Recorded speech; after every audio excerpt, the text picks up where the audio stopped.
What a beautiful day it is. Blessings to each and every one of you. Now let me tell you where we are. We are at One Pop Studios in Kingston, Jamaica, the most beautiful island in the world. Now I just ran into the studio, and guess who I ran into? Now it's all about our foundation. Let's not ever let our history disappear. And I ran into this great and amazing person by the name of... Should I tell you his name yet? No. If I say Carl Douglas, will you know who it is? Young people, know your history. You know the song, Kung Fu Fighting. Now, I didn't even know it was Carl Douglas, right? So I had to grab the camera and let you hear all about this man and the great works that he has done. Carl Douglas, nice to meet you officially. Yeah, it's a pleasure. It is a pleasure. Now, let me talk about that song. Kung Fu Fighting. Number 1 on the Billboard 1974 US Billboard chart and the UK chart. Wow. Carl, first of all, tell us where you grew up, tell us where you were born, and tell us about the journey, the musical journey. Yeah.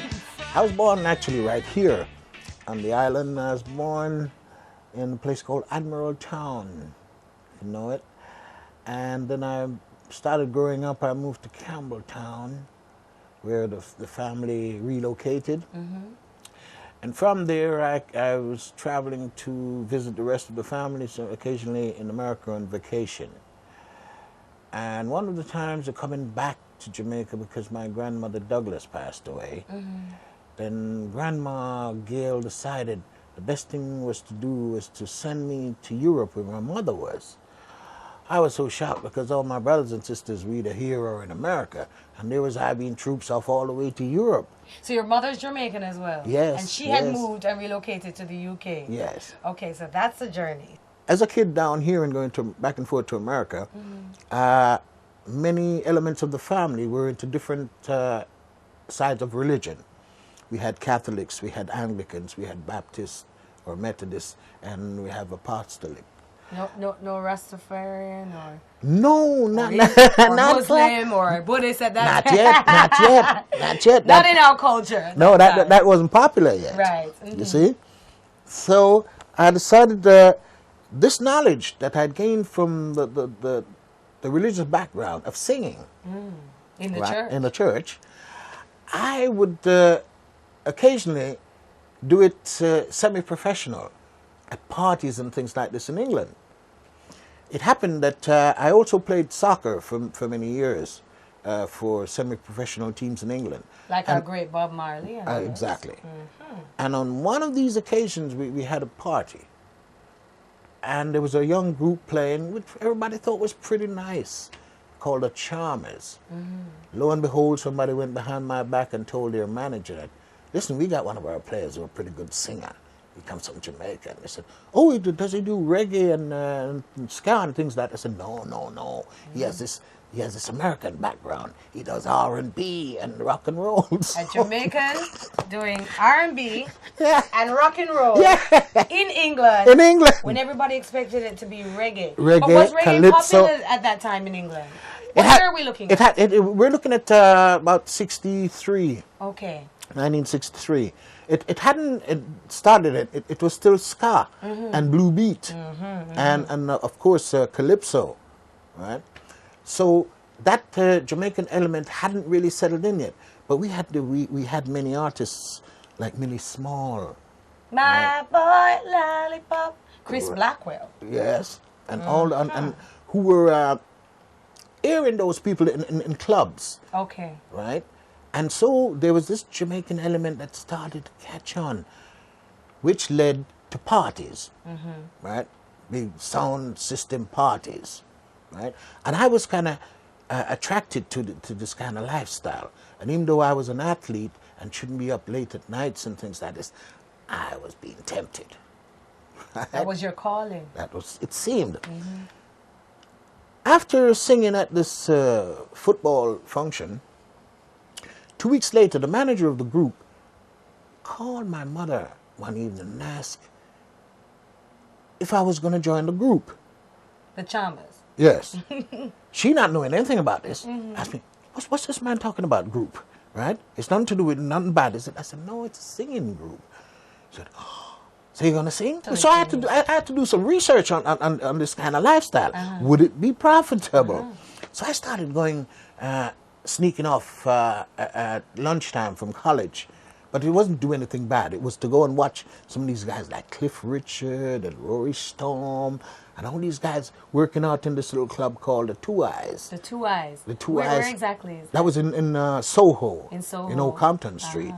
And it was like a favorite hangout for kids to try and sneak in just to have a watch of these lunchtime sessions. And I watched to see how were they paid. I'd start sneaking around and watching. Importantly. Yeah, how are these guys being paid? Right? Was it on the door? Was it on a percentage, or did they have a wage?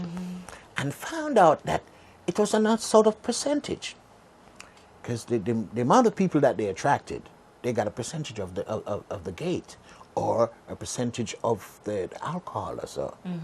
So I said, so really, you could make money at this, but surely you need to have a wage, right? So I thought, you know what I'll do? I'll become semi-professional. I'll stick to the day job just in case it don't work out. And my father would blow his top. Right? But I kept getting encouragement from friends and families who said, you know, you're really quite good. You're really quite good. I watched somebody last night, they were going, he is good. He's good, right? What songs were you singing? I'm curious to see. You're about 15 now. You're yeah, at the time, I was doing things like from Otis Redding and Wilson Pickett, Sam Cooke. Oh, give me a piece of Sam Cooke now. You remember one of those you were doing? Yes. Give me a piece now. Let me hear it. 15 years. You look at, I'm sure you're a little smaller. Looked a little younger. Yes. Still looking good. But give me a piece of that Sam Cooke. The Sam Cooke. I was born by the river in a little town. Oh, just like that river, I've been running ever since. It's been a long, long time coming, but I know change is gonna come. How did you decide to change the style? What ways did you use to find Carl Douglas's sound? Because we know you as a soul fighter. Yeah. We know you as a country fighter. I mean, how did you get to that? Okay. It happened that I went along for an audition of the musical Hair. And I was told that they would probably take me if I would wear a wig. What kind of wig? A hairpiece. A hairpiece. Okay. You didn't have any hair at the time? No, I started to lose my hair then. Right? And they thought that I had the voice and the personality. All I could do is maybe if I wore a hairpiece. And I felt kind of upset about that. I was a little insulted. And so I decided, no, listen, forget about it. Don't let hair become so important that you miss what you're really aiming at. Hair is not that important, right? Think about other things. And I started maybe even trimming it off lower, like I used to when I was a boy here. You know, they used to trim your hair and people clap you in the back of your head and shit and that. I thought I would trim it down low and start wearing maybe bandanas and things like this. Like you're doing now. So Like you've I'm been doing doing this for how many years? 30-odd years, even before. So the bandana started. Now, did that start to define your style? Yes. Musical style? Yes, it Okay. did. It did in a kind of way. I started noticing something, that maybe you could put fighting movements to dancing movements. Right? How or what would lead you to that? The martial arts. The Kung Fu. Kung Fu, Jiu-Jitsu, karate, all those different states of arts of Oriental self-defense. So, once I had started working on the style, that I was going to be the